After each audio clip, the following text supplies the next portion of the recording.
empezamos hablando de los símbolos como elemento indispensable de nuestra naturaleza humana, de lo sagrado, y llegamos a estas cosas tan interesantes del Antiguo Testamento, y nos fue llevando de a poco ahora a esta analogía, no sé cómo llamarlo, o esta figura del Cordero de Dios, que después Cristo la asume de un modo totalmente consciente, o sea... Un antítipo, es decir, un antitipo, como un antitipo, ¿no? decir, los padres de la iglesia...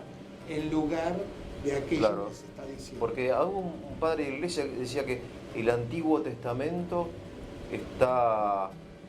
se revela en el Nuevo y el Nuevo está escondido en el Antiguo. No me acuerdo bien cómo era eso. Si me lo recuerdo era San Atanasio. San Atanasio. In Novo Testamento antiquus patet. Patet Sí, latet. Sed in antiquo novum patet. No, latet, sí, está escondido, está latente. Exactamente. Bien, entonces, pero bueno, el tema del sacrificio y finalmente cómo se entiende. Dale. Sí, por favor. Sí. Todas las explicaciones que hay en el Antiguo Testamento del sacrificio nos permiten, mediante la interpretación, ¿sí? Que la interpretación no es, digamos así, la interpretación podemos decir que es científica, que es técnica, con sus propias reglas, no se interpreta de cualquier manera, sino de que hay un método que los rabinos supieron hasta el día de desarrollar muy bien, por comparación, por oposición, por eminencia, hay muchas maneras de representar aquello que significa una cosa. Pero nunca hay que olvidarse que la fe consiste en cosas y en lo que se hace con esa cosa. Sí. El pensamiento va surgiendo a partir de la experiencia que se va haciendo. Es como, por ejemplo, la experiencia de la comunión de los santos en la iglesia, de que esos mártires cuyos restos se guardaban en las comunidades cristianas primitivas, el día que nacían al cielo, hacían favores especiales y que estaban cerca de los que estaban en este mundo, esa experiencia lleva a la veneración de los santos. No es, digamos así, no es que primero está la teoría, después la práctica, sino que primero es la práctica y después la teoría. El gran error de la edad moderna es hacer partir la religión del libro, claro, cuando es la religión la que crea el libro. Okay. Digamos, del mismo modo que del seno de la Santísima Virgen María fue plasmada de su carne y se hizo el verbo de Dios, se hizo hombre, de la misma manera también tenemos que en el seno de la iglesia, que es cuerpo de Cristo, se tejió a partir de elemento humano, pero de sustancia divina, la palabra de Dios, se inspiró. Entonces, la Biblia nace en el seno de la iglesia, en el más puro sentido del seno de la iglesia, brota de su experiencia de Dios.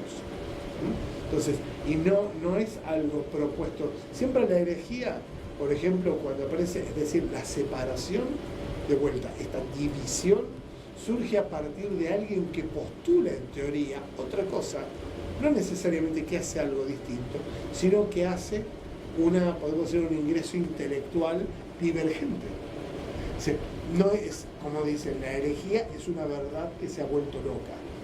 Sí, lo decía Chesterton. Y la palabra loco tiene la anfibología en castellano de no solo de mente, sino también de suelto, de aquello que no está en un lugar.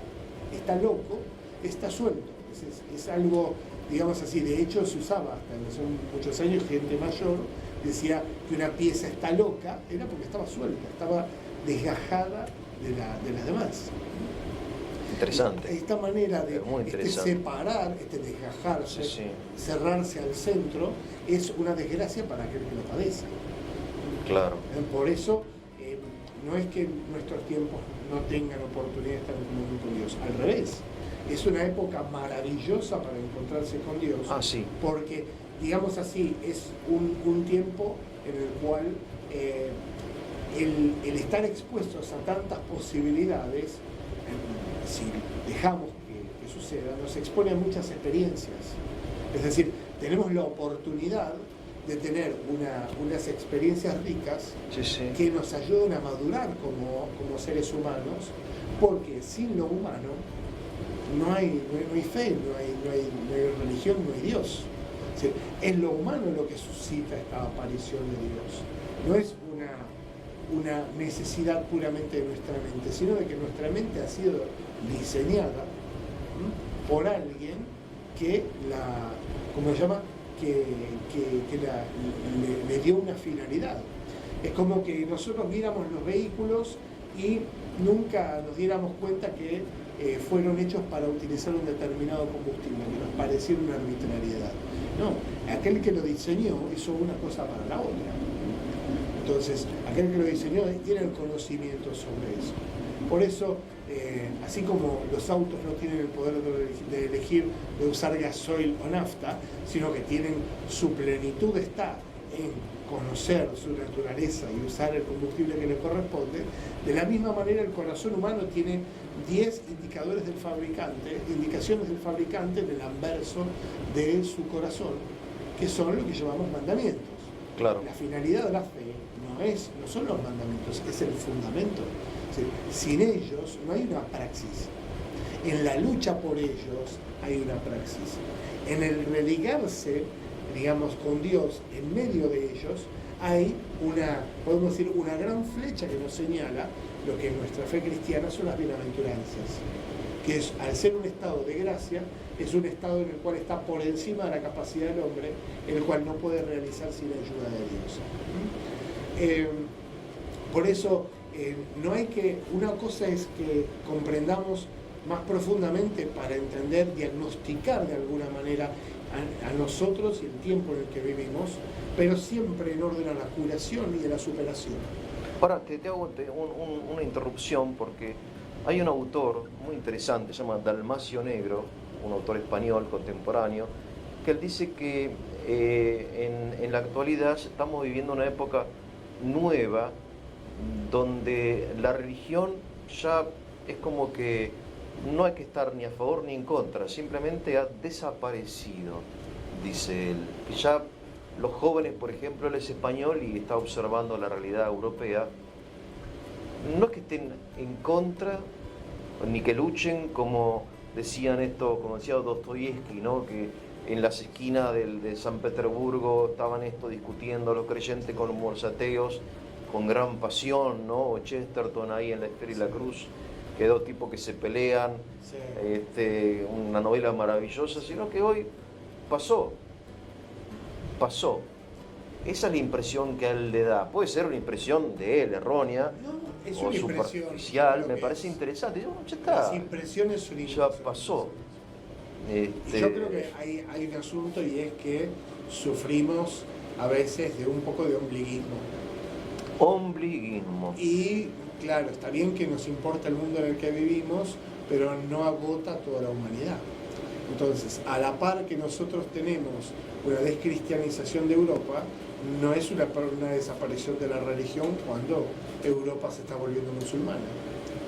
No, obviamente. Es decir, sí. Yo creo que... Va a ser la religión de Europa, el Islam, probablemente de acá a 50, 100 años, digamos, no sé. Yo creo que se van a dar circunstancias muy diferentes a las que nos imaginamos, seguro. Claro. Porque las poblaciones trasplantadas a otros lugares empiezan a tener comportamientos diferentes del origen. Pero lo interesante de todo esto es que es una especie de respuesta actual y moderna digamos así, a este sistema, ¿sí? a este aparato conceptual y práctico de destrucción y arrinconamiento de la Iglesia. Es decir, cuanto más Occidente se ha afanado por exiliar no solo a la noción de Dios, sino los crucifijos de las escuelas, las cruces de los pechos, cuanto más se ha afanado en eso, más se ha hecho presente la religión desde muchísimos más ámbitos. Es decir, se puede decir que haya una búsqueda equivocada, pero no se puede decir que no haya una búsqueda.